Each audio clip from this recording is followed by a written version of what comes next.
അധപരാ യയാ തദക്ഷരം അധിഗമ്യത്തെ.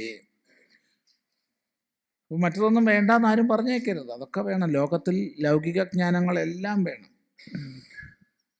പക്ഷേ ഔപനിഷദമായ ഈ പരാവിദ്യയുടെ ഔന്നത്യം അത് ഉന്നത സ്ഥാനത്ത് തന്നെ നോക്കിക്കാണാൻ ഏത് ലൗകിക തലത്തിലും നമുക്ക് സാധിക്കണം.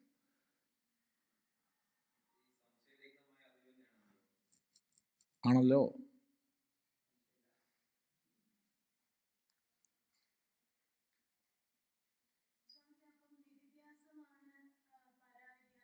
പറയാൻ പറ്റില്ല, ഒരിക്കലും പറയാൻ പറ്റില്ല. ഞാൻ നടന്നു പോയി ഇവിടുന്ന് കോഴിക്കോടേക്ക്. എവിടെയാണ് കോഴിക്കോട് റോഡ് തീരുന്നത്?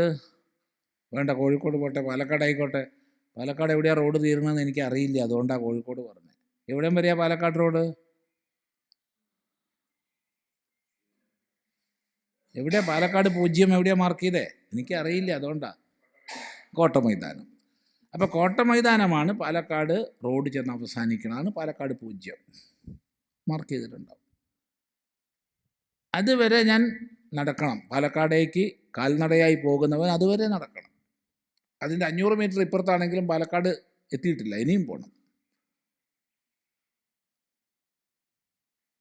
499, 498 അങ്ങനെ കുറഞ്ഞ് അവസാനം 1 മീറ്ററായി. ഈ 1 മീറ്റർ ആയപ്പോഴും ഞാൻ പാലക്കാട് എത്തിയിട്ടില്ല. ആ 0 എത്തിയപ്പോൾ പാലക്കാട് എത്തി. നിധിധ്യാസനം ഒരിക്കലും അപരോക്ഷ സാക്ഷാത്കാരമല്ല. ഇനി നിധിധ്യാസത്തിലൂടെ നമ്മൾ എത്തിച്ചേരുന്ന സമാഹിത സ്ഥിതി യാതൊന്നിനെ സമാധി എന്ന് പറയുമോ, ആ സമാഹിത സ്ഥിതിയെയും നമുക്ക് പറയാൻ പറ്റില്ല.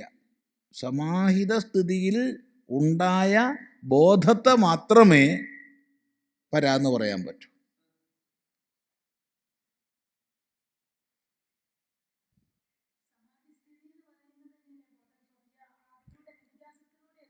എത്തുന്ന അവസ്ഥ വളരെ ശ്രദ്ധിക്കൂ. ആ അവസ്ഥ എന്നുള്ള നിലയ്ക്ക് പരാന്ന് പറയില്ല.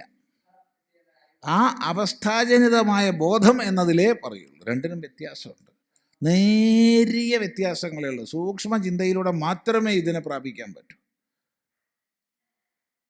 അല്ലാണ്ട് പറ്റില്ല.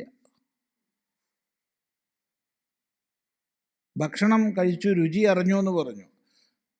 രുചി അറിയാനുള്ള മുകുളങ്ങളുടെ നാവിലുണ്ട്. ഭക്ഷണം കഴിച്ചതിൻ്റെ ആനന്ദം എത്ര പേർക്ക് ഉണ്ടായിട്ടുണ്ടെന്ന് അറിയില്ല. അതിപ്പോൾ പറയാൻ നമുക്കാർക്കും കഴിയില്ല. ഭക്ഷണം ആസ്വദിച്ചിട്ടുണ്ടാവും, ഭക്ഷണം കഴിച്ച് സുഖമായിട്ടുണ്ടാവും. പക്ഷേ ഭക്ഷണം കഴിക്കുന്നതിൻ്റെ ആനന്ദമുണ്ടായി എന്ന് പറഞ്ഞാൽ അത് രുചി മുകുളങ്ങളിൽ നിന്ന് അറിയുന്നതല്ല. മറിച്ച് കഴിക്കുന്ന താനും കഴിക്കപ്പെട്ട ഭക്ഷണവും എന്നുള്ള ഭേദമില്ലാതെ അതിനെ ആസ്വദിക്കുന്ന ഒരു നിമിഷം, ഒരു ക്ഷണാർദ്ധം, അല്ലെങ്കിൽ ഒരു ക്ഷണത്തിൻ്റെ എത്രയോ പങ്കിൽ ഒന്ന്, അത് അദ്വൈതമാണ്. ആ അദ്വൈത അനുഭൂതിയിലെ ആനന്ദമുള്ളൂ. 1000 വർഷം സ്ത്രീ പുരുഷന്മാർ ഭോഗം ചെയ്താലും അവർ ആനന്ദാനുഭൂതിയിലെത്തി എന്ന് പറയാൻ പറ്റില്ല. അവിടെ ഭോഗിക്കുന്ന കാമുകനും ഭോഗിക്കുന്ന കാമുകിയും ഭിന്നമായി തന്നെ ഇരിക്കും. പക്ഷെ ഏതോ ഒരു സന്ദർഭം അവിടെ നീയും ഞാനും ഇല്ലാത്ത ആ ഒരു ഏകീഭാവം എന്നുള്ളത്, ഒരു ദൃശ്യത്തെ കാണുന്ന കാഴ്ചക്കാരൻ അതിസുന്ദരമായ കാഴ്ച കണ്ട് ഞാൻ ആനന്ദിക്കുകയാണ്, സുഖിക്കുകയാണ്. പക്ഷെ വാസ്തവത്തിൽ ആനന്ദിക്കുകയല്ല, അത് സുഖിക്കുകയാണ്. ആനന്ദം എന്നുള്ളത് ആ ദൃശ്യവും ദ്രഷ്ടാവും എന്നുള്ള രണ്ടില്ലാതാകുന്ന ഒരു ഒരു ഒരു ഒരു ബിന്ദു ഉണ്ട്. അത് സുഖമല്ലത്. അത് ഒരു ഒരു ഒരു ചിലപ്പോൾ ഒരു സെക്കൻഡിൻ്റെ 1000-1 ഉണ്ടാവുള്ളൂ. പക്ഷെ അത് മതി, അവന് ജീവിതകാലം മുഴുവൻ അത് മതി.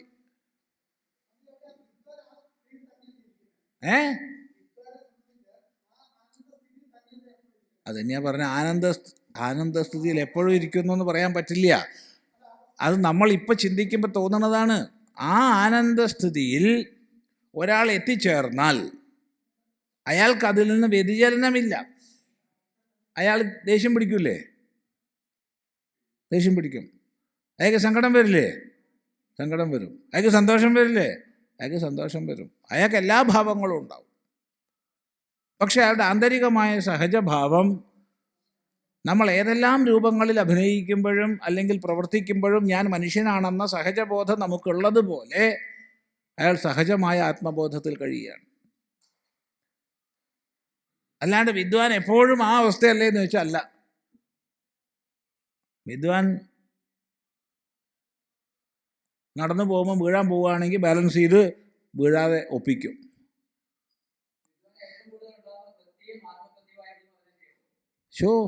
ഏറ്റവും അധികം ഉണ്ടാകുന്ന പ്രത്യേകം എന്ന് പറയല്ലോ. അധികം ഉണ്ടാകുന്ന പ്രത്യേകം വെച്ചാൽ അല്ലാത്ത പ്രത്യേകം ഉണ്ടെന്ന് അങ്ങനെയല്ല അത് മനസ്സിലാക്കേണ്ടത്. നോക്കൂ, ഇത് അമ്മ കുഞ്ഞ് എന്ന ഭേദമില്ലാത്തൊരവസ്ഥ. മുലയൂട്ടുന്ന അമ്മ ആ ആനന്ദാനുഭവം നേടുന്നത് ചിലപ്പോൾ ഒരു ഒരു ഒരു ഒരു ഫ്രാക്ഷൻ സെക്കൻഡ് ആയിരിക്കും. ചിലപ്പോൾ 100 കുട്ടികളെ പ്രസവിച്ചിട്ടുണ്ടെങ്കിലും മുല കൂട്ടിയിട്ടുണ്ടെങ്കിലും ഒരു അമ്മയ്ക്ക് അത് അനുഭവിച്ചോളണമെന്നില്ല. ഒരു ഭാര്യയും ഭർത്താവും അനേക വർഷങ്ങൾ ഒന്നിച്ച് ഇടപഴകിയിട്ടുണ്ടെങ്കിലും അവർക്ക് ഈ ഒരു അദ്വൈത ഭാവം നേടിക്കൊള്ളണമെന്നില്ല. അപ്പോൾ അവർക്ക് ലഹള ഉണ്ടാവും, അവർ പിരിയാൻ സാധ്യതയുണ്ട്, ഒക്കെ ഉണ്ട്. പക്ഷെ ഒരിക്കലും ഈ അനുഭവത്തിലെത്തിയ അവരെന്ത് എന്നാലും പിരിയാൻ സാധ്യമല്ല. കാരണം അവരാ ഒന്നാണെന്ന് അനുഭവിച്ചു കഴിഞ്ഞു. ഇത് കാമുകന്മാർക്കിടയ്ക്ക് ആയാലും ഭക്ഷണം കഴിക്കുന്നവനും ഭക്ഷണവും ഇടയ്ക്കായാലും ഒരു ദൃശ്യപ്രപഞ്ചത്തെ അനുഭവിക്കുന്നവനിടയ്ക്കായാലും ഒക്കെ ഇത് ഉണ്ട്. പക്ഷെ ഇത് സാധാരണ സമൂഹത്തോട് പറഞ്ഞു കൊടുക്കരുത്. പറഞ്ഞു കൊടുത്താൽ പ്രശ്നമാണ്. കാരണം സാധാരണ സമൂഹം ഇത് പറഞ്ഞു കൊടുത്തു കഴിഞ്ഞാലാണ് ഈ പറഞ്ഞ വിഷയങ്ങൾ തന്നെയാണ് ആനന്ദം എന്നുള്ള ധാരണ വരിക.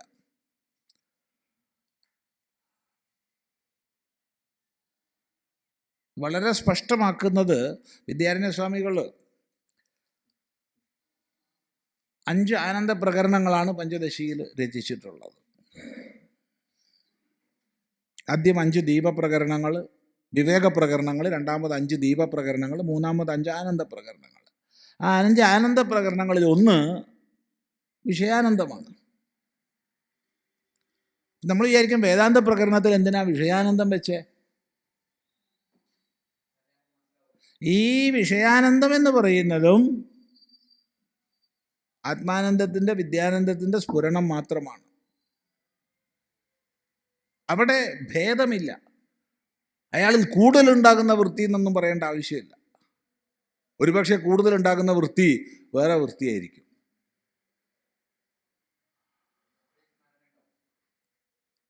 നമ്മളിൽ ഞാൻ മനുഷ്യനാണെന്നുള്ള വൃത്തി ഉണ്ടാകുന്നുണ്ടോ?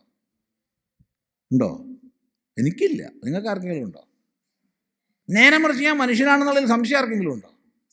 അത് സഹജഭാവമാണ്. അല്ലാതെ പല വ്യവഹാരങ്ങളിൽ നമ്മൾ പോകുന്നുണ്ട്. ദേഷ്യം പിടിക്കുന്നുണ്ട്, സങ്കടം വരുന്നുണ്ട്, സന്തോഷം വരുന്നുണ്ട്, കാമം വരുന്നുണ്ട്, ക്രോധം വരുന്നുണ്ട്. ഒരു കടയിൽ പോയി സാധനം വാങ്ങാൻ നോക്കുന്നുണ്ടെങ്കിൽ ആ സാധനത്തിൻ്റെ ഗുണമേന്മ നോക്കിയിട്ടാണ് വാങ്ങുന്നത്. പരമാവധി വില പേശുന്നുണ്ട്, ഒക്കെ ചെയ്യുന്നുണ്ട്.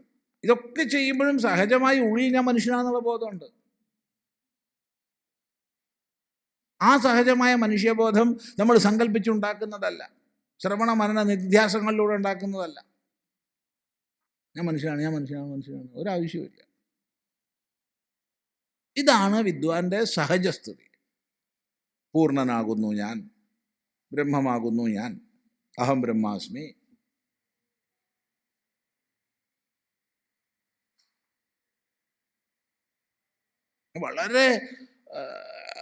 ഇതിന് വളരെ സൂക്ഷ്മമായ ഒരു നിദർശനം നമുക്ക് ശ്രീനാരായണ ഗുരുദേവൻ പറഞ്ഞു തരുന്നു. ശ്രീനാരായണ ഗുരുദേവൻ്റെ കൃതികളിൽ ഇത് പരാകാഷ്ഠയിലാണ്. പാരമാർത്ഥിക ബോധത്തെക്കുറിച്ച് പരാകാഷ്ഠയിലാണ് ഗുരുദേവ കൃതികളിൽ നമുക്ക് കാണാൻ പറ്റുക. അവിടെ വേദാന്ത പ്രക്രിയകളെ മുഴുവൻ ക്രമമായി പറഞ്ഞ് അവസാനം തൻ്റെ ബ്രഹ്മവിദ്യാ പഞ്ചകത്തിൽ മഹാവാക്യങ്ങളെ എടുത്തു പറഞ്ഞുകൊണ്ട് ഈ മഹാവാക്യങ്ങളെ പാടിക്കൊണ്ട് നീ അങ്ങനെ നടന്നോളൂ എന്നാണ് പറയുന്നത്.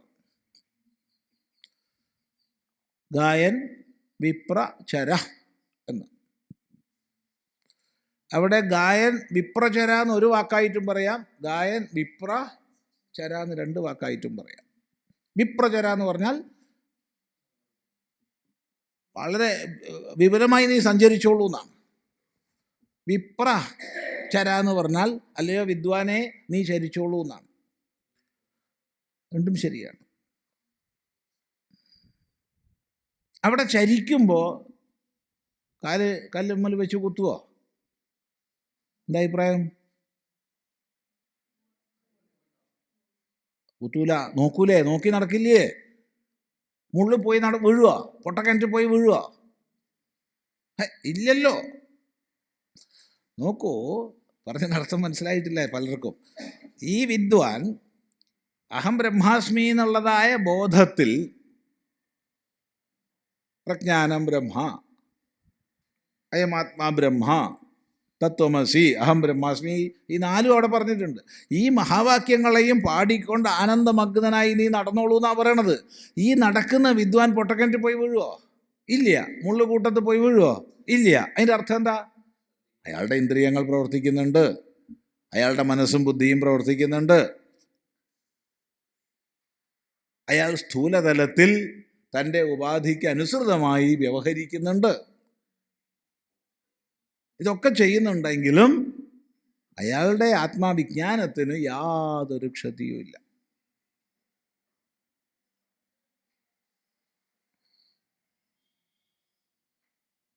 ശ്രദ്ധിക്കുക. ഏതായാലും ഈ അക്ഷര സാക്ഷാത്കാരം മാത്രമാണ് പരാവിദ്യ. അതിലേക്ക് നമ്മളെ നയിക്കുന്നതൊക്കെ അപരാവിദ്യ. ഉപനിഷത്ത് ഗ്രന്ഥവും അപരാവിദ്യ. കഠോപനിഷത്ത്, മുണ്ടകോപനിഷത്ത്, മാണ്ഡവ്യോപനിഷത്തൊക്കെ അപരാവിദ്യ. അതിലൂടെ പറയപ്പെടുന്ന ബോധം പരാവിദ്യ.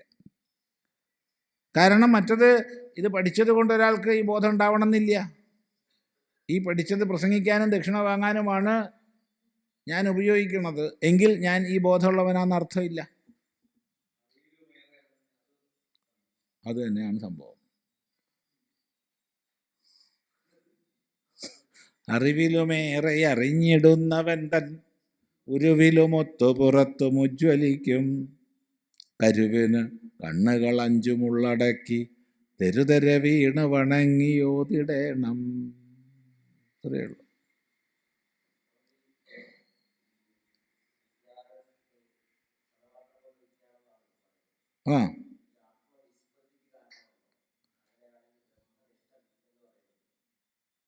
ആത്മവിസ്മൃതിക്ക്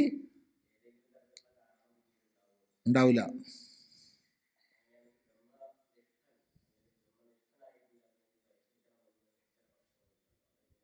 ബ്രഹ്മനിഷ്ഠനാണല്ലോ വിജ്ഞാനി, ബ്രഹ്മനിഷ്ഠനാണല്ലോ.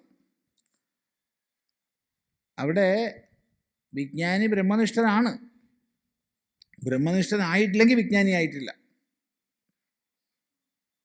ശാസ്ത്രജ്ഞനേ ആയിട്ടുള്ളൂ.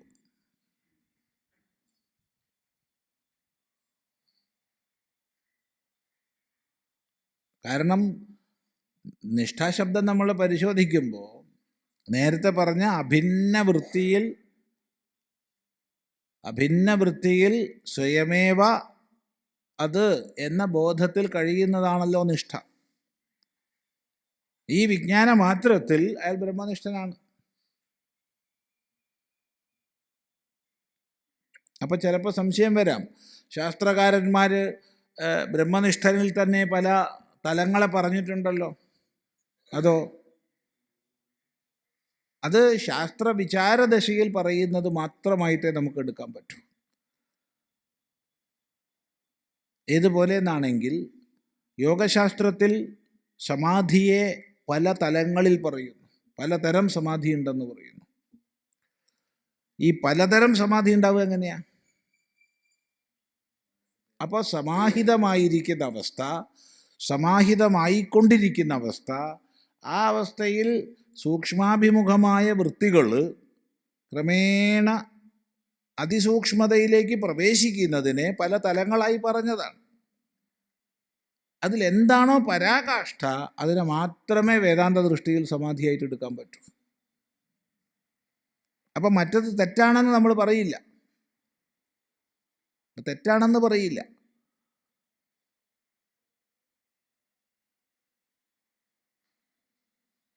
പിന്നെന്താ പറയുക? വളരെ സൂക്ഷ്മമായി ശ്രദ്ധിക്കുക. വേറെ ചോദ്യം മെനയല്ലോ. ഈ വളരെ സൂക്ഷ്മമായ വിഷയമാണ് ചർച്ച ചെയ്യുന്നത്. അതായത് ഇപ്പോൾ സവികൽപ്പം, നിർവികൽപ്പം എന്ന് വേർതിരിച്ചു എന്ന് വിചാരിച്ചോളൂ, അല്ലെങ്കിൽ സബീജം നിർബീജം എന്ന് വേർതിരിച്ചു എന്ന് വിചാരിച്ചോളൂ. ഇതിൽ യാതൊന്നാണോ നിർവികൽപ്പം നിർബീജം എന്ന് പറയുന്നത് അതിനെ മാത്രമേ നമ്മൾ സമാധിയായിട്ട് അംഗീകരിക്കൂ. അപ്പം യോഗികൾ മറ്റതിനെയൊക്കെ സമാധി എന്ന് പറയുന്നതിന് നമ്മൾ തെറ്റെന്ന് പറയുമോ? തെറ്റെന്ന് പറയില്ല. മറിച്ച് നിത്യാസം അല്ല ഭഗവാൻ, അങ്ങനെ നിത്യാസാവുക സമാധി തന്നെ. സമാധിയിലേക്ക് ആ അഭിമുഖ വൃത്തി വളരുന്ന സമയത്ത് ആ പേര് പറയുകയാണ്. ഇവിടുന്ന് നമ്മൾ പാലക്കാട് നിന്ന് ബാംഗ്ലൂർ ബസ് കയറി എന്ന് വിചാരിക്കുക. പാലക്കാട് നിന്ന് ബാംഗ്ലൂർ ബസ് കയറി സുഖമായിട്ട് രാത്രി ഇരുന്ന് ഉറങ്ങി. അതിൻ്റെ ടെർമിനസ് എത്തുന്നതിൻ്റെ 5 കിലോമീറ്റർ മുമ്പെങ്കിലും അവർ നമ്മളെ വിളിച്ചുണർത്തും. ഇതാ ബാംഗ്ലൂർ എത്തി എന്ന് പറയും. ബാംഗ്ലൂർ എത്തിയോ? ചാടി പിടിച്ച് ഇറങ്ങാൻ നോക്കുമ്പോഴാണ് വണ്ടി ഓടിക്കൊണ്ടിരിക്കുക. പിന്നെന്താ അവർ 5 കിലോമീറ്റർ മുമ്പേ ബാംഗ്ലൂർ എത്തിയെന്ന് പറഞ്ഞത് കള്ളം പറഞ്ഞതാണോ? കള്ളം പറഞ്ഞതല്ല. എന്നാൽ ബാംഗ്ലൂർ എത്തി നമ്മൾ ഇറങ്ങുമോ? ഇല്ല. അതിൻ്റെ ടെർമിനസിൽ എത്തിയാൽ തന്നെ നമ്മൾ ഇറങ്ങും. ഇത് മനസ്സിലാക്കുക. അതുകൊണ്ട് യോഗശാസ്ത്രത്തിൽ പറയുന്ന വിവിധ സമാധികൾ തെറ്റാണെന്ന് നമ്മൾ പറയരുത്. വേദാന്ത ദൃഷ്ടിയ അതിന് സമാധി എന്ന് പറയില്ല. എന്നാൽ ചിലയിടത്ത് ഈ യോഗ വേദാന്ത സമന്വയം ചെയ്യണമെന്നുള്ള ആ ഒരു കാഴ്ചപ്പാടോ, അത് സാമാജിക കാഴ്ചപ്പാടാണ്, വേദാന്ത കാഴ്ചപ്പാടല്ല. സാമാജിക കാഴ്ചപ്പാടോടുകൂടി ഗുരുനാഥന്മാരും ഈ സമാധി ശബ്ദം വേദാന്ത ശാസ്ത്രത്തിൽ പറയും. ഇത് വളരെ ശ്രദ്ധിക്കണം. വിദ്യാരണ്യ സ്വാമികൾ, ശ്രീനാരായണ ഗുരുദേവൻ തുടങ്ങിയ മഹത്തുക്കളുടെ കൃതികളിൽ ബ്രഹ്മവിത്തിനെ തന്നെ പല തലങ്ങളിൽ പറയുന്നുണ്ട്. ബ്രഹ്മവിദ് വരീയൻ, ബ്രഹ്മവിദ് വരിഷ്ഠൻ ഇത്യാദി. അതിൽ യാതൊന്നാണോ ബ്രഹ്മവിദ് വരിഷ്ഠൻ അതിനെ മാത്രമേ നമ്മൾ ബ്രഹ്മനിഷ്ഠനായിട്ട് കൂട്ടുള്ളൂ. മറ്റേ ഗുരുദേവൻ പറഞ്ഞത് തെറ്റാന്നാണോ നിങ്ങൾ പറയണത്? അഥവാ വിദ്യാരണ്യ സ്വാമികൾ പറഞ്ഞത് തെറ്റാന്നാണോ പറയണത്?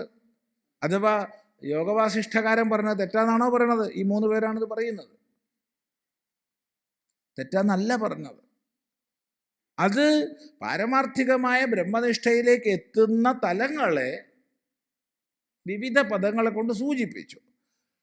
അതിസൂക്ഷ്മമായ, അത്യുന്നതമായ, അത്യഗാധമായ തലത്തിൽ അയാൾ എത്തിയിട്ടുണ്ട്. അതിനെ ആദരിക്കുന്നു, അതിനെ ആദരിച്ചേ മതിയാവും. പക്ഷേ പാരമാർത്ഥികമായ ആ അഭിന്ന ബോധത്തിൽ എത്തുന്നത് വരെ ബ്രഹ്മനിഷ്ഠൻ എന്ന് പറയാൻ പറ്റില്ല. അയാൾക്ക് വ്യതിചലനം വരാം.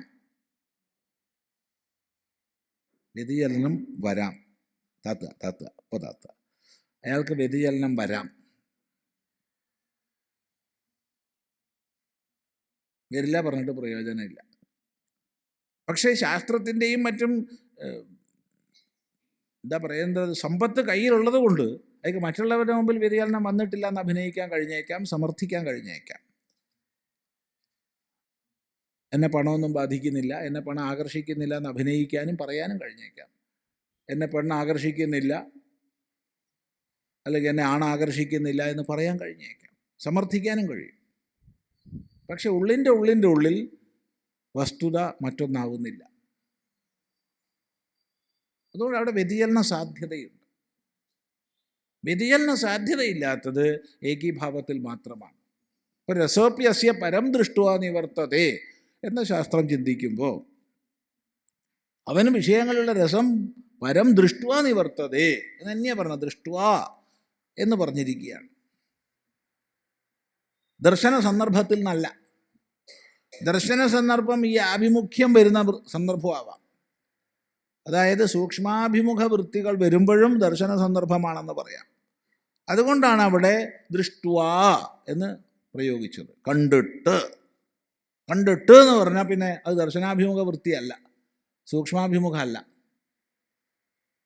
രണ്ടും വളരെ വ്യത്യാസമുണ്ട്.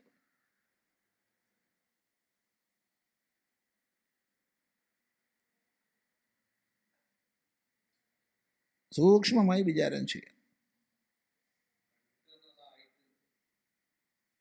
നോക്കൂ, കണ്ടിട്ടെന്ന് പറഞ്ഞാൽ ഭൂതകാലല്ലേ, അത് കഴിഞ്ഞില്ലേ, ഇനി സംശയമുണ്ടോ? മറ്റത് കാണുന്നു എന്നല്ലേ. അതുകൊണ്ട് കാണുന്നവന് രസം പോയി എന്ന് പറഞ്ഞിട്ടില്ല, പറയാൻ വയ്യ. കാണുന്നവൻ പിന്തിരിഞ്ഞേക്കാം,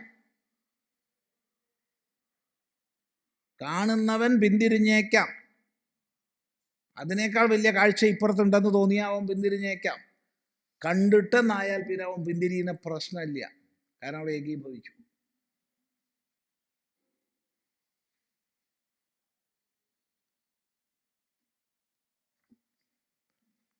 ശാന്തി. അപ്പോ യയാ തദക്ഷരം അധിഗമ്യതേ, ശ്രദ്ധിക്കുക. ഇത് അധിഗമ്യതേ എന്ന് പറഞ്ഞു. നോക്കൂ, ഒന്നും കൂടി അതിനെ സൂചിപ്പിക്കുന്നു. ഇവിടെ മുണ്ടകോപനിഷത്തിൻ്റെ ഉപദേശ ശൈലി വളരെ വിശിഷ്ടവും വിലക്ഷണവുമാണ്. കാരണം ഇവിടെ നമ്മൾ ഒന്നാദ്യം കാണിച്ചിട്ട് പിന്നെ പിൻവലിക്കും. നമ്മളെ പാരമാർത്ഥിക ദർശനത്തിലേക്ക് ഒന്നങ്ങോട്ട് അരികിലേക്ക് എത്തിച്ചു എന്ന് തോന്നിയിട്ട് നമ്മൾ ഒട്ടന്നെ പിൻവലിച്ചു കളയും. പിന്നെ രണ്ടാമതോടെ എത്തിക്കണമെങ്കിൽ പിന്നെ ഖണ്ഡം ഒന്നും കൂടി കാത്തിരിക്കണം. അത് ഗുരുനാഥന്മാരുടെ വിശിഷ്ടമായൊരു ശൈലിയാണ്. നോക്കൂ, യത്തദ്രേശ്യമഗ്രാഹ്യമഗോത്രമവർണമചക്ഷുശ്രോത്രം തദപാണിപാദം നിത്യം വിഭം സർവഗതം സുസൂക്ഷ്മം തദവ്യയം യദ്ഭൂതയോനിം പരിപശ്യന്തി ധീരാഃ. യത്തദ്രേശ്യമഗ്രാഹ്യമഗോത്രമവർണമചക്ഷുശ്രോത്രം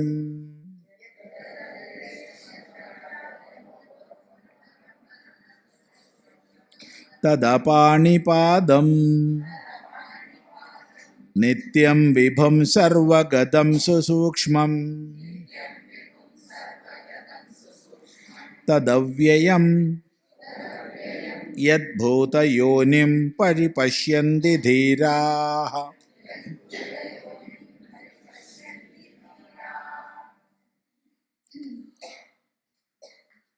ഇവിടെ ഉപനിഷത്തിൻ്റെ ഒരു പരമമായ ഉപദേശം ന വിജാനീമോ യഥൈതദനുശിഷ്യാത് എന്നുള്ളതാണ്.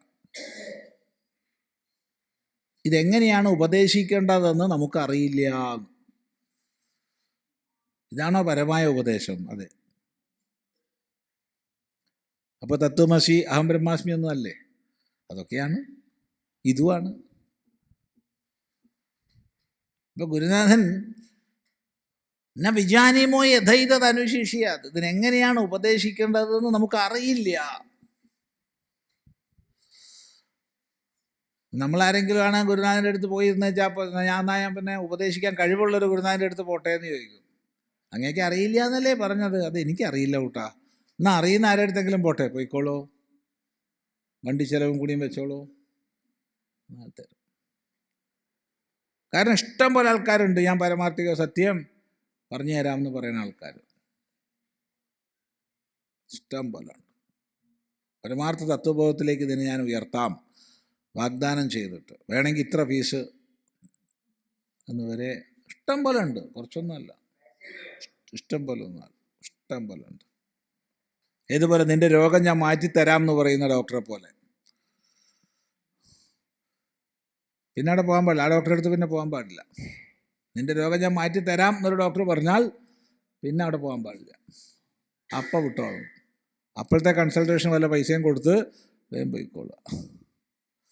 ഞാൻ ചികിത്സിക്കാം എന്നാണെങ്കിൽ ശരി, മാറ്റേണ്ടത് ഞാനല്ല, മാറ്റാൻ എനിക്ക് കഴിയില്ല.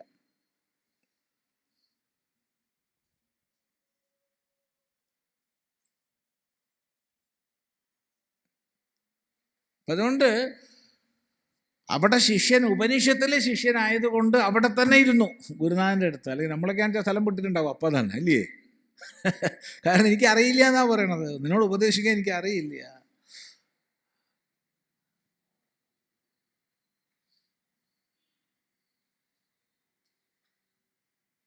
യത് വാച അനഭ്യുദിതം, യാതൊന്ന് വാക്കിനാൽ അപ്രകാശിതമാണോ, വാക്കുകൊണ്ട് യാതൊന്നിനെ വെളിപ്പെടുത്താൻ കഴിയില്ലയോ, അതിനോടാണ് ഉപദേശിക്കാൻ കഴിയില്ല എന്ന് പറഞ്ഞതല്ല, അജ്ഞാനം കൊണ്ടല്ല. അപ്പൊ പിന്നെ ഉപനിഷത്തുക്കളൊക്കെ എന്താ? അവാച്യമായതിനെ എങ്ങനെയെങ്കിലും ശിഷ്യനുള്ളിൽ, സാധകനുള്ളിൽ ഒരു പ്രത്യയം ജനിപ്പിക്കാൻ വേണ്ടി വാക്യജാലങ്ങളെ ഉപയോഗിക്കുകയാണ് ഗുരുനാഥന്മാർ. അതുകൊണ്ട് തന്നെ വേദാന്ത വാക്യങ്ങളൊന്നും പൂർണ്ണമല്ല. കാരണം പറയാൻ പറ്റാത്തതിനെ പറയാൻ ശ്രമിക്കുകയാണ്. പറയാൻ പറ്റില്ല എന്ന് അറിഞ്ഞിട്ട് പറയാൻ ശ്രമിക്കുന്നതാണ് വേദാന്തോപദേശങ്ങൾ. മറ്റ് വർത്തമാനങ്ങളൊന്നും അങ്ങനെയല്ല. മറ്റ് വർത്തമാനങ്ങളൊക്കെ എനിക്ക് സാധിക്കും എന്നുള്ള വിചാരത്തിലാണ് നമ്മൾ പറയണത്, അല്ലേ? ഇല്ലേ? ഞാൻ ഉദ്ദേശിക്കുന്ന അർത്ഥത്തെ, ഉദ്ദേശിക്കുന്ന അർത്ഥബോധത്തെ കേൾക്കുന്ന ആളിൽ ജനിപ്പിക്കാം എന്നുള്ള പ്രതീക്ഷയോട് കൂടിയാണ്, സങ്കല്പത്തോടു കൂടിയാണ് നമ്മൾ സംസാരിക്കുന്നത്. എന്നാൽ വേദാന്തോപദേശം ചെയ്യുന്ന ഗുരുനാഥൻ അറിയാം എന്ത്, ഇത് വാക്കുകൊണ്ട് സ്പഷ്ടാവില്ല, ഇത് അറിഞ്ഞും കൊണ്ടാണ് വാക്ക് പറയണത്. എന്ത് വിഡ്ഢിത്തം നല്ലൊരു വേദാന്തം പോലെ ഒരു വിഡ്ഢിത്തം വേറെ ഇല്ല. കാരണം അറിഞ്ഞുകൊണ്ടാണ് ചെയ്യണത്.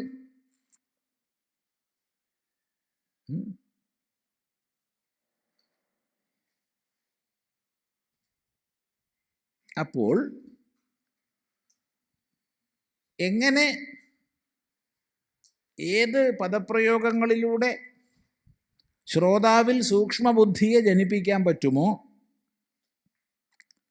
ഏത് പദപ്രയോഗങ്ങളിലൂടെ ശ്രോതാവിൽ വിചാര സാമർഥ്യം ജനിപ്പിക്കാൻ പറ്റുമോ, അത്തരം വാക്യങ്ങളൊക്കെയാണ് ശാസ്ത്രത്തിൽ ഉപയോഗിക്കുന്നത്. അല്ലാതെ പൂർണ്ണമായി ആത്മവസ്തുവെ ഉപദേശിച്ചു എന്നോ ഉപദേശിക്കാമെന്നോ ഉള്ള സ്ഥിതിയില്ല. ഇതെല്ലാവരും മനസ്സിലാക്കണം. അതുകൊണ്ട് ശാസ്ത്രവാക്യങ്ങളിൽ നമ്മൾ കുടുങ്ങിക്കഴിഞ്ഞാൽ കുടുങ്ങിയത് തന്നെയാണ്. ശബ്ദാനേവ പഠസ്യാഹോ തേഷാം അർത്ഥം ന പശ്യസി എന്ന് ആചാര്യൻ നമ്മളെ കളിയാക്കുന്നുണ്ട്. നിനക്ക് ഒരുപാട് ശബ്ദങ്ങൾ അറിയാലോടാ, അതിൻ്റെ അർത്ഥം നിനക്കറിയില്ലല്ലോ എന്ന്. ഈ ഗതികേട് നമുക്ക് വരും.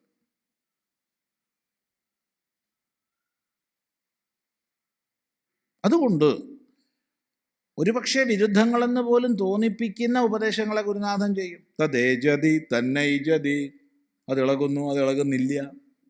തദ്ദൂരേ തദ്വന്തികേ, അത് ദൂരെയാണ്, അത് അടുത്താണ്. തദന്തരസ്യ സർവസ്യ തത് സർവസ്യ ബാഹ്യതഃ, അതെല്ലാത്തിൻ്റെ അകത്താണ്, എല്ലാത്തിൻ്റെ പുറത്താണ്. എന്താ അപ്പം അത് വിരുദ്ധം പറയണത് എന്ന് നമുക്ക് തോന്നും. അതന്നെയല്ലേ പറഞ്ഞത്. ഈ പറഞ്ഞ വാക്ക് തന്നെയാണ് സൂക്ഷ്മ വിവേകത്തെ ജനിപ്പിക്കാനും വിചാര സാമർഥ്യത്തെ ശ്രോതാവിൽ ഉണ്ടാക്കാനും മാത്രമാണ്. ബാക്കി താനെയാണ്.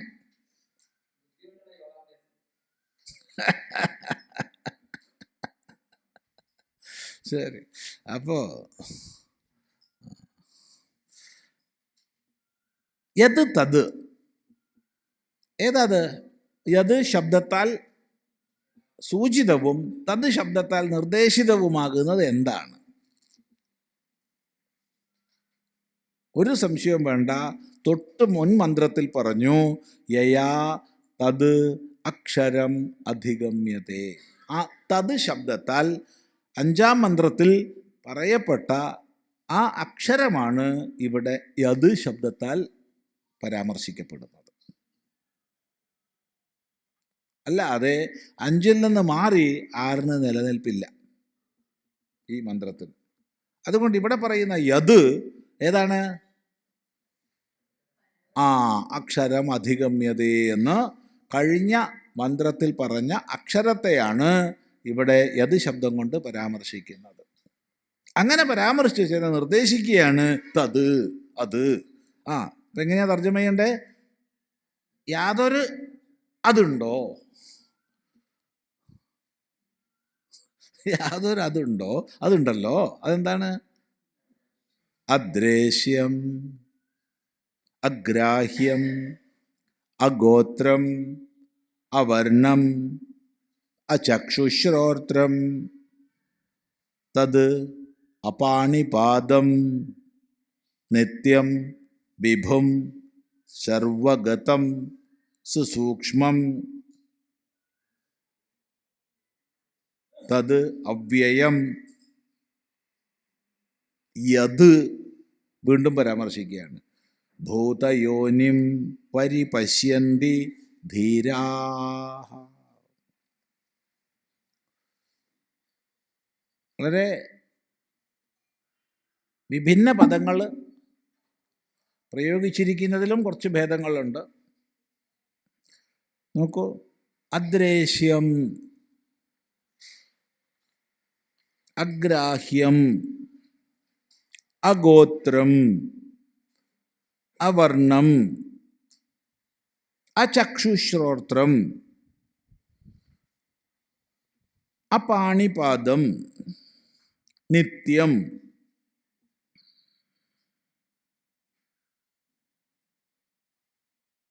ഇത്രയും ശബ്ദങ്ങൾ പ്രഥമയിലും ആവാം, ദ്വിതീയയിലും ആവാം. നമ്മൾ വേദമായതുകൊണ്ട് വ്യാകരണ നിയമങ്ങൾ നോക്കേണ്ട ആവശ്യമൊന്നുമില്ല.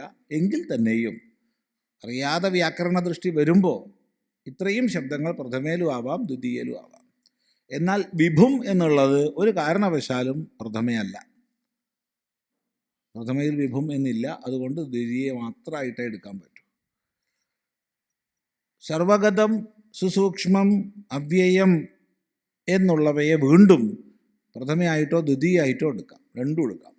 എന്നാൽ ഭൂതയോനിം എന്നുള്ളതിന് ഒരു കാരണവശാലും പ്രഥമയായിട്ട് എടുക്കാൻ വയ്യ, ദ്വിതീയമായിട്ട് എടുക്കാൻ പറ്റും. പരിപശ്യന്തി എന്നുള്ളതാകട്ടെ ക്രിയാപദമായതുകൊണ്ട് അതിന് തീർച്ചയായിട്ടും ഒരു കർമ്മം വേണം, ദ്വിതീയയിൽ വേണം. അപ്പോൾ യത് തത് എന്നിവിടെ പറയുന്നത് പ്രഥമയിലാണോ ദ്വിതീയയിലാണോ എന്ന് സംശയം. രണ്ടും എടുക്കാം.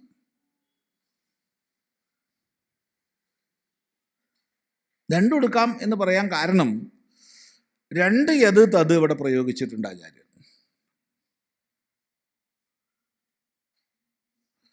നോക്കൂ, യത് തത് തുടക്കത്തിൽ പറഞ്ഞു. തത് പാണിപാദം എന്നുള്ളടുത്ത് തത് ഉപേക്ഷിച്ചോളൂ, അത് പിന്നെ പ്രശ്നമില്ല. അത് കഴിഞ്ഞ് അവസാനം വീണ്ടും തത് അവ്യയം യത് ഭൂതയോനിം എന്ന് പ്രയോഗിച്ചിട്ടുണ്ട്. അപ്പം യത് എന്ന് പരാമർശിക്കാനുള്ള ശബ്ദവും തത് എന്ന് നിർദ്ദേശിക്കാനുള്ള ശബ്ദവും 2 പ്രാവശ്യം പ്രയോഗിച്ചു.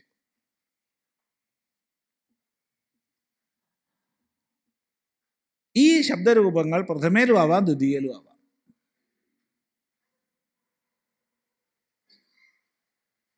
ആർക്ക് വ്യാകരണത്തെക്കുറിച്ച് യാതൊരു ബന്ധവും ഗന്ധവും ഇല്ലയോ അവർ പ്രഥമയും ശ്രദ്ധിക്കേണ്ട, ദ്വിതീയം ശ്രദ്ധിക്കേണ്ട. പിന്നെ എന്താ പ്രഥമ എന്താ ദ്വിതീയ എന്നൊക്കെ പറഞ്ഞ് പഠിപ്പിച്ച് വ്യാകരണ ക്ലാസ്സിലേക്ക് ഇപ്പോൾ പോകാൻ തയ്യാറില്ല. നമുക്ക് കുറച്ചെങ്കിലും ഉപനിഷത്ത് നോക്കണം. അതുകൊണ്ട് അപ്പം അതുകൊണ്ട് ഇവിടെ എങ്ങനെ പറയാം, ആദ്യത്തത് പരാമർശിച്ച്, അതായത് 5-ാം മന്ത്രത്തിൽ പറഞ്ഞതിനെ പരാമർശിച്ച് നിർദ്ദേശിക്കുന്ന ഭാഗമാണ്. 2-ാം ഭാഗം അതിനെ സാക്ഷാത്കരിക്കുന്നതിനെ പറയുന്ന ഭാഗമാണ്. അതിനെ സാക്ഷാത്കരിക്കുന്ന ഇതിനെ പറയുമ്പോൾ നിശ്ചയമായും ദ്വിതീയ വിഭക്തിയിൽ എടുക്കണം. അപ്പം എങ്ങനെയാ പറയേണ്ടത് വെച്ചാൽ,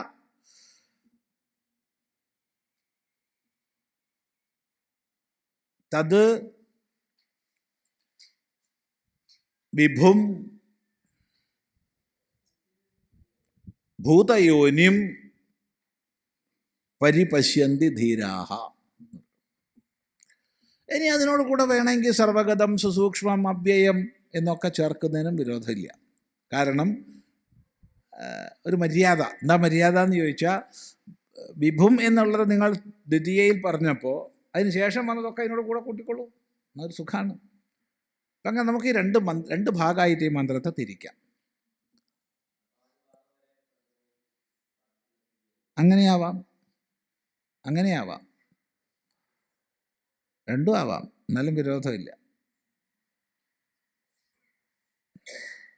അപ്പോൾ യത് തത് ആ യാതൊന്നുണ്ടോ അതെന്താണ്? അദ്രേശ്യം, അദ്രേശ്യമാണ്, നിർദ്ദേശമാണത്. 2 അഗ്രാഹ്യമാണ്, അത് നിർദ്ദേശമാണ്. ഇതൊക്കെ ദ്വിതീയയിലും ആവാട്ടോ. ഇത്രയും വിസ്തരിച്ച് പറഞ്ഞാൽ അതിന് വേണ്ടിയിട്ടാണ്. നമ്മളിപ്പോൾ അർത്ഥം പറയുന്നത് പ്രഥമയിലാണ്. അഗോത്രമാണ്, അവർണമാണ്, അചക്ഷുശ്രോത്രമാണ്, അപാണിപാദമാണ്.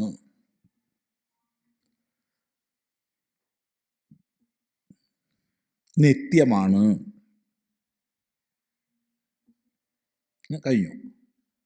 എന്നിട്ട് പറയാണ് തത് അതിനെ, ദ്വിതീയ അതിനെ. എങ്ങനെയുള്ളതിനെ? വിഭുവെ, സർവവ്യാപിയെ, നാശരഹിതമായതിനെ, സുസൂക്ഷ്മമായതിനെ, ഭൂതയോനിയെ നല്ലപോലെ കാണുന്നു. ആര്? ധീരന്മാർ.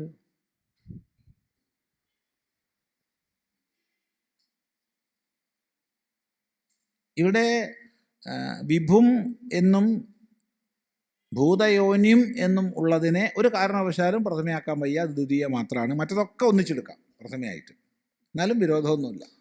അപ്പോഴും ശാസ്ത്രാർത്ഥം തെറ്റില്ല. അപ്പം എങ്ങനെയാ പറയണ്ടേ?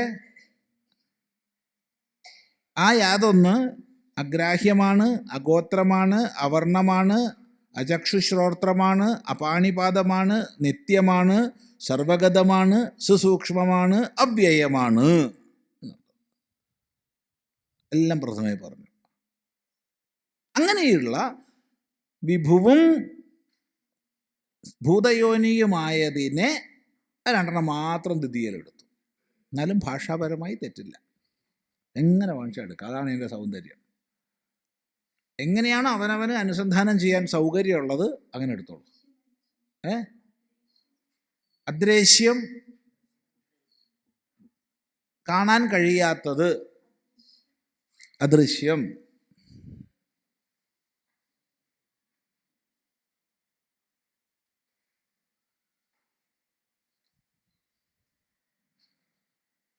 ഓരോ പദവും നമുക്ക് പഠിക്കാം. ഇപ്പം പരിപശ്യന്തി എന്നുള്ളത് അവിടുത്തെ ക്രിയാപദം. നല്ല പോലെ കാണുന്നു, എല്ലായിടത്തും കാണുന്നു, എല്ലായ്പ്പോഴും കാണുന്നു. നല്ല പോലെ, എല്ലായിടത്തും, എല്ലായ്പ്പോഴും. ഇതൊക്കെ പരി ഉപസർഗത്തിന് അർത്ഥം വരാം. എല്ലാ പ്രകാരത്തിലും കാണുന്നു, അങ്ങനെയും പറയാം.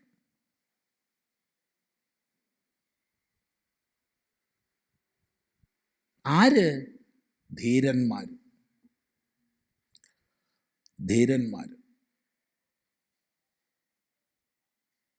ഇന്നത്തെ വർത്തമാനകാലത്തിൽ നമ്മൾ ഏറ്റവും അധികം തെറ്റിദ്ധരിച്ച ശബ്ദങ്ങളിൽ ഒന്നാണ് ധീരശബ്ദം. കാരണം ഇന്ന് പൊതുവേ നമ്മുടെ സമൂഹത്തിൽ അവിവേകികളെയും സാഹസികന്മാരെയും ഒക്കെയാണ് ധീരന്മാരെന്ന് പറയുന്നത്, അല്ലേ? അതെ. ആ തെറ്റിദ്ധാരണ കൊണ്ട് ഓരോ വർഷവും 100 കണക്കിന് ചെറുപ്പക്കാരാണ് മരിക്കുന്നത്. ഓടി വരുന്ന ട്രെയിനിൻ്റെ മുമ്പിൽ നിന്ന് സെൽഫി എടുക്കാൻ പോയി. ഇതൊരു ധീരതയാണ്. അവൻ്റെ സെൽഫും കൊണ്ട് ട്രെയിൻ പോയി. എത്ര പേരാ മുകളിൽ കൂടെ 25,000 വോൾട്ടിൻ്റെ ഇലക്ട്രിക് ലൈനാണ്. എന്നിട്ടാണ് ട്രെയിനിൻ്റെ മുകളിൽ കയറുന്ന ധീരതയ്ക്ക് ഭസ്മായി പോയി. എന്ത് ചെയ്യും? അഥവാ അടിച്ച് തെറിച്ച് കഷ്ണമായിപ്പോയി. ഇതൊക്കെയാണ് സംഭവിക്കണേ. അപ്പം ഇത് ധീരതയല്ല, ഇത് അവിവേകമാണ്. നീന്തൽ അറിയാത്ത ആള് പോയിട്ട് വലിയ കയത്തിൻ്റെ അടുത്ത് പോയിട്ട് സെൽഫി എടുക്കുകയാണ്. ഉരുണ്ട് മറിഞ്ഞ് വീഴുന്നു, മുങ്ങിച്ചാവുന്നു. എത്ര എണ്ണം കേരളത്തിൽ തന്നെ എത്ര എണ്ണം ഒരു കൊല്ലം ചാവണേ? അതുകൊണ്ട് ഇതൊന്നും ധീരതയല്ല, ഇത് അവിവേകമാണ് എന്ന് മനസ്സിലാവണമെങ്കിൽ ധീരത എന്താണെന്ന് മനസ്സിലാവണം. എന്താ ധീരത? ധിയം രാതി ഇത് ധീര. ബുദ്ധിയെ നിയന്ത്രിക്കുന്നവനാണ് ധീരൻ. തീർത്തും മനസ്സിനെയും ബുദ്ധിയെയും തൻ്റെ സ്വാധീനത്തിൽ വെച്ചിട്ടുള്ളവനാരോ അവൻ മാത്രമാണ് ധീരൻ. അവൻ്റെ ഭാവമാണ് ധൈര്യം. അപ്പം ഇന്ദ്രിയ മനോനിയന്ത്രണം പൂർണ്ണമായി നേടിയിട്ടുള്ള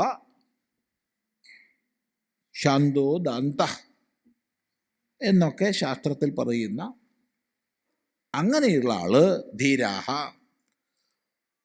പരിപശ്യന്തി, നല്ലപോലെ കാണുന്നു, എപ്പോഴും കാണുന്നു, എല്ലായിടത്തും കാണുന്നു. എന്തിനെ? വിഭുവെ. എന്തിനെ? ഭൂതയോനിയെ. അതെങ്ങനെയുള്ളതാ? അത് അദ്രേശ്യമാണ്, അഗ്രാഹ്യമാണ്, അഗോത്രമാണ്, അവർണമാണ്, അചചക്ഷുശ്രോത്രമാണ്, അപാണിപാദമാണ്, നിത്യമാണ്, സർവഗതമാണ്, സുസൂക്ഷ്മമാണ്, അവ്യയമാണ്. നമുക്ക് അല്പം കഴിഞ്ഞ് ചിന്തിക്കാം.